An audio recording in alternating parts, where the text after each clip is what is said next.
शांताकारं भुजंगशयनं पद्मनाभं सुरेशं विश्वाधारं गगनसदृशं मेघवर्णं शुभांगं लक्ष्मीकान्तं कमलनयनं योगिभिध्यानगम्यं वंदे विष्णुभवभयहरं सर्वलोकैकनाथं। मंगलम भगवान विष्णु मंगलम गरुड़ध्वज मंगलम पुंडरीकाक्ष मंगलाय तनोहरि। ओम नमो भगवते वासुदेवाय। आज का दिन आप सभी के लिए मंगलमय हो। आइए सुनते हैं भादव मास कथा का 25वां अध्याय। श्री सुखदेव जी कहते हैं, कुरुनंदन, देवर्षि नारद के मन में भगवान श्री कृष्ण की सन्निधि में रहने की बड़ी लालसा थी। इसलिए वे श्री कृष्ण के निज बाहुओं से सुरक्षित द्वारका में, जहाँ दक्ष आदि के साप का कोई भय नहीं था, विदा कर देने पर भी पुनः पुनः आकर प्रायः रहा ही करते थे।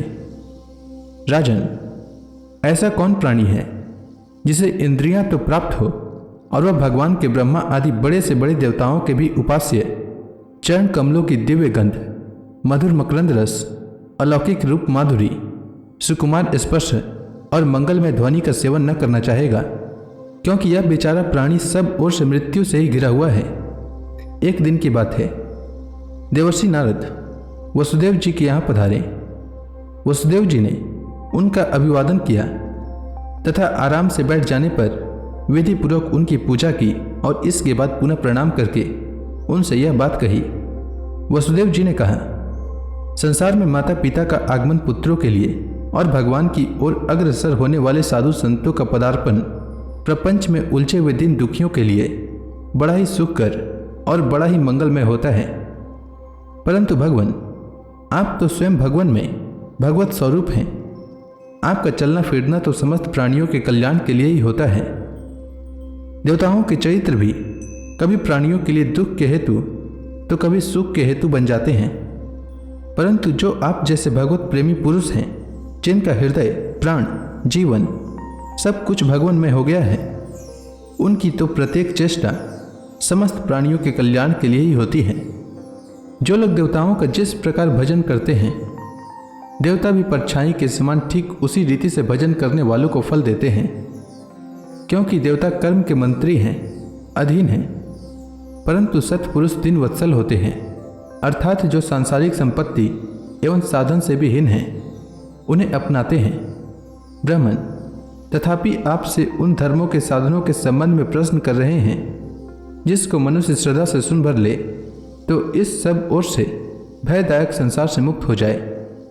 पहले जन्म में मैंने मुक्ति देने वाले भगवान की आराधना तो की थी, परंतु इसलिए नहीं कि मुझे मुक्ति मिले। मेरी आराधना का उद्देश्य था कि वे मुझे पुत्र रूप में प्राप्त हों। उस समय मैं भगवान की लीला से मुग्ध हो रहा था। सूरत, अब आप मुझे ऐसा उपदेश दीजिए जिससे मैं इस जन्म मृत्यु रूप भयावह संसार से, जिसमें दुख भी सुख का विचित्र और मोहक रूप धारण करके सामने आते हैं, अनायास ही पार हो जाऊं। श्री सुखदेव जी कहते हैं, राजन, बुद्धिमान वसुदेव जी ने भगवान के स्वरूप और गुण आदि के श्रवण के अभिप्राय से ही यह प्रश्न किया था। देवर्षि नारद उनका प्रश्न सुनकर भगवान के अचिंत्य अनंत कल्याण में गुणों के स्मरण में तन्मय हो गए और प्रेम एवं आनंद में भरकर वसुदेव जी से बोले। नारद जी ने कहा, यदुवंश शिरोमणि, तुम्हारा यह निश्चय बहुत ही सुंदर है, क्योंकि यह भागवत धर्म के संबंध में है, जो सारे विश्व को जीवन दान देने वाला है, पवित्र करने वाला है।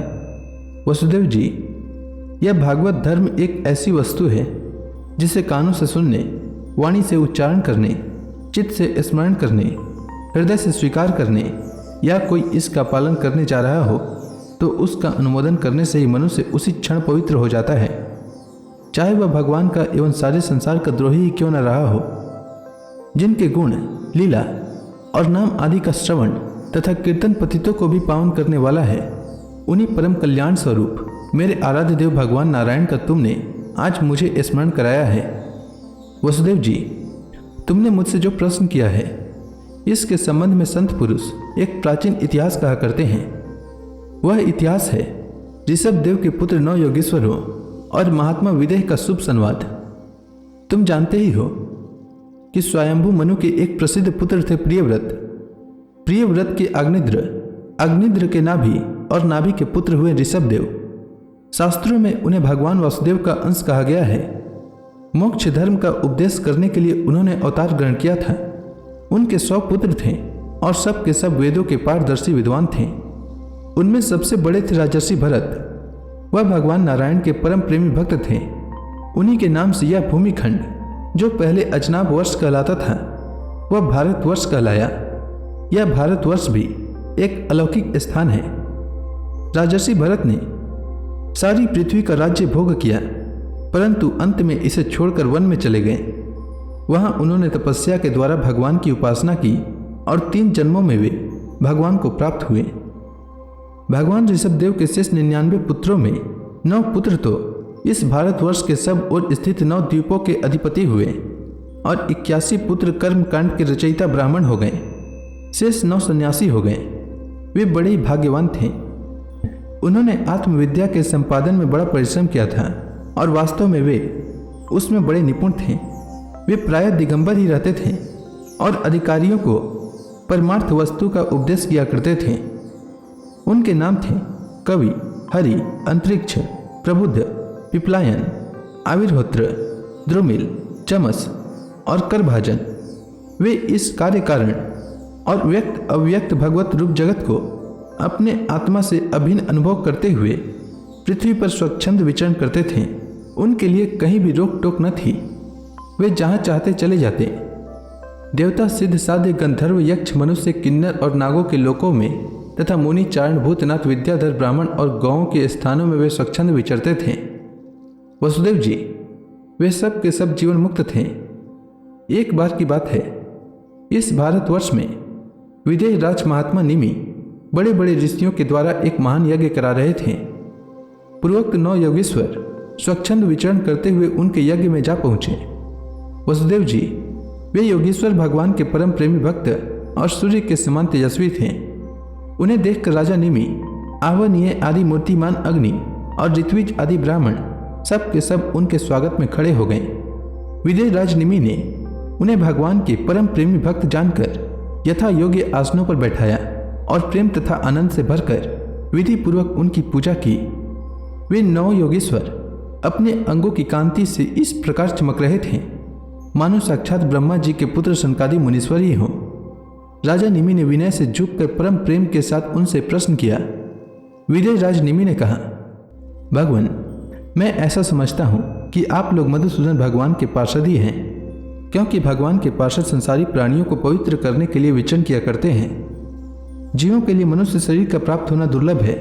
यदि यह प्राप्त भी हो जाता है तो प्रतिक्षण मृत्यु का भय सिर पर सवार रहता है, क्योंकि यह क्षण भंगुर है। इसलिए अनिश्चित मनुष्य जीवन में भगवान के प्यारे और उनको प्यार करने वाले भक्त जनों का, संतों का दर्शन तो और भी दुर्लभ है। इसलिए त्रिलोक पावन महात्माओं, हम आप लोगों से यह प्रश्न करते हैं कि परम कल्याण का स्वरूप क्या है और उसका साधन क्या है। इस संसार में आधे क्षण का सत्संग भी मनुष्यों के लिए परम निधि है। योगेश्वरों, यदि हम सुनने के अधिकारी हों तो आप कृपा करके भागवत धर्मों का उपदेश कीजिए, क्योंकि उनसे जन्मादि विकार से रहित एक रस भगवान श्री कृष्ण प्रसन्न होते हैं और उन धर्मों का पालन करने वाले शरणागत भक्तों को अपने आप तक का दान कर डालते हैं। देवर्षि नारद जी ने कहा, वसुदेव जी, जब राजा निमि ने उन भगवत प्रेमी संतों से यह प्रश्न किया, तब उन लोगों ने बड़े प्रेम से उनका और उनके प्रश्न का सम्मान किया और सदस्य तथा ऋत्विजों के साथ बैठे हुए राजा निमि से बोले। तो इसी के साथ यह अध्याय समाप्त हुआ। इसके आगे 9 योगेश्वरों ने राजा निमि से क्या कहा, यह मैं कल के अध्याय में सुनाऊंगा। तब तक के लिए भगवान हरि का नाम लेते रहें।